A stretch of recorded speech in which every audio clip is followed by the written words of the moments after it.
All right, let's jump right in. We're going to talk about a force that's so subtle, but so incredibly powerful, it can bring down entire empires.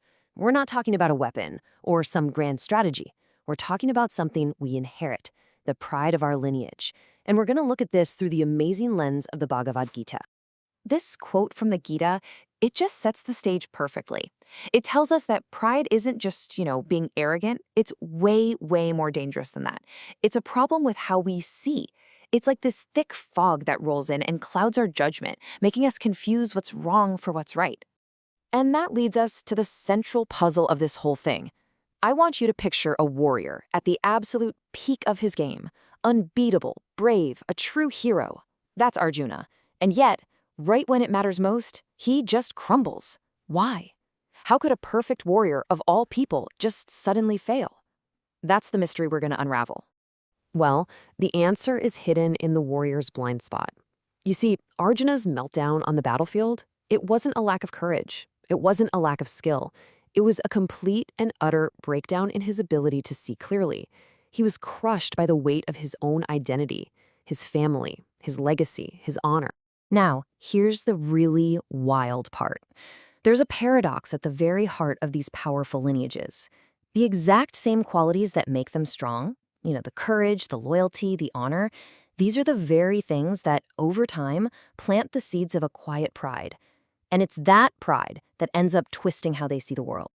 So let's dig into this. What exactly is this pride we're talking about? Because it's not just simple arrogance, not at all. It's something much sneakier, something that acts like an invisible filter on your reality.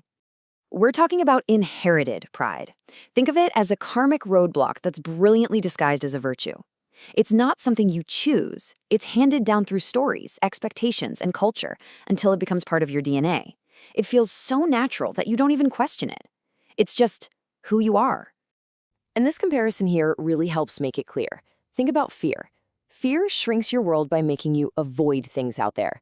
But pride shrinks your world through self-reference. Everything becomes about you. Every single event is filtered through the need to defend this internal picture you have of yourself. Krishna in the Gita just nails it. The ego fools us into thinking, I did this, I am the one in charge. We completely forget that we're part of this huge web of causes and conditions and inherited traits that are actually shaping our actions. So what happens when this inherited pride takes over? You get a really dangerous imbalance. You get what you could call agency without balance. All the power to act, but none of the wisdom to act correctly. You have leaders and entire families making huge moves, but with zero self-reflection. It's all driven by honor and what's expected, not by clear-eyed truth. And you see this pop up in a couple of key ways. First, there's intellectual pride. This comes from being smart, from success. It's the trap of thinking that knowing a lot of facts is the same as being wise. Then there's the even trickier one, spiritual pride. This comes from a place of moral authority, where real surrender gets replaced by a feeling that you've got it all figured out. And here's the bottom line. It doesn't matter which type of pride it is. They both lead to the exact same place. Leaders end up making decisions based on old habits and inherited beliefs, not on fresh insight. And because pride absolutely hates to be told it's wrong, those decisions often lead straight to disaster. Okay, so if that's the problem, what's the solution? Well, classical Indic thought offers a pretty brilliant one. It's not some force from the outside, it's a powerful counterbalance that's built right into the system itself. It's an internal, relational kind of intelligence.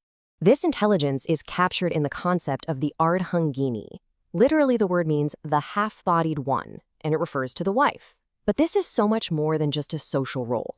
It's a deep principle that says your very perception of reality is incomplete without this other half. So let's look at how these two principles are meant to work together. On one side, you've got the masculine principle, action, moving forward, keeping the lineage going. This is where that inherited pride can really dig in. And on the other side, you have the feminine principle, which is the necessary correction. It brings in intuition, integration, and a deep sense of moral memory. It's the essential balancing force. So what this means is that her role is all about knowledge, all about perception.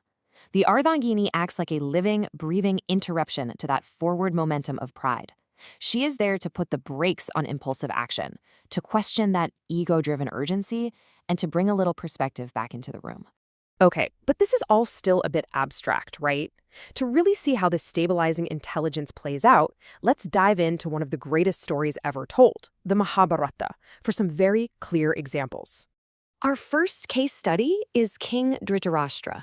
This guy is the perfect storm of unchecked, inherited pride. His blindness isn't just physical, it's a symbol of his complete inability to see the truth right in front of him. His pride, which is already massive, gets all twisted up with his attachment to his sons, and it just completely destroys his judgment. His wife, Gandhari, she sees what's happening. She gives him clear moral advice, but he just pushes her aside. He completely ignores this crucial relational intelligence. And the result? Absolute catastrophic collapse of his entire family. Now let's look at the flip side of that coin. Let's look at Kunti and her sons, the Pandavas. Here, we get to see what happens when that stabilizing intelligence is not only present, but is actually respected.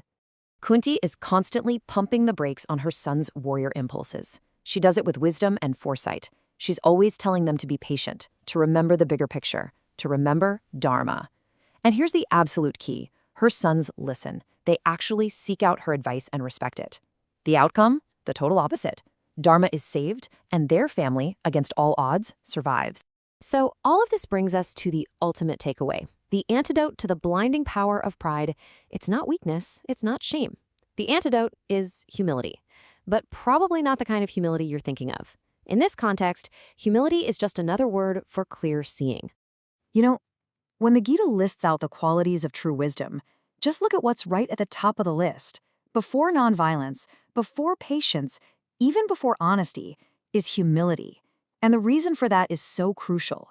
Without humility as your foundation, all those other virtues, all that knowledge, it just gets twisted by your ego. And let's be crystal clear on this. True humility is not about thinking you're worthless. It's not about putting yourself down.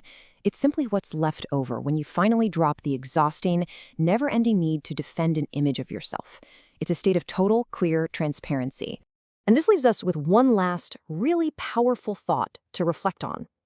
True awareness, what the Gita might call God consciousness, it's not something you go out and achieve. It's not something you build. It's what emerges, all on its own, in that quiet, open space you create when there is absolutely nothing left that you feel you have to defend. Just think about that. In your next meeting or in a family discussion, what would happen if we just stopped defending our position and started truly seeing? That's where the real intelligence begins.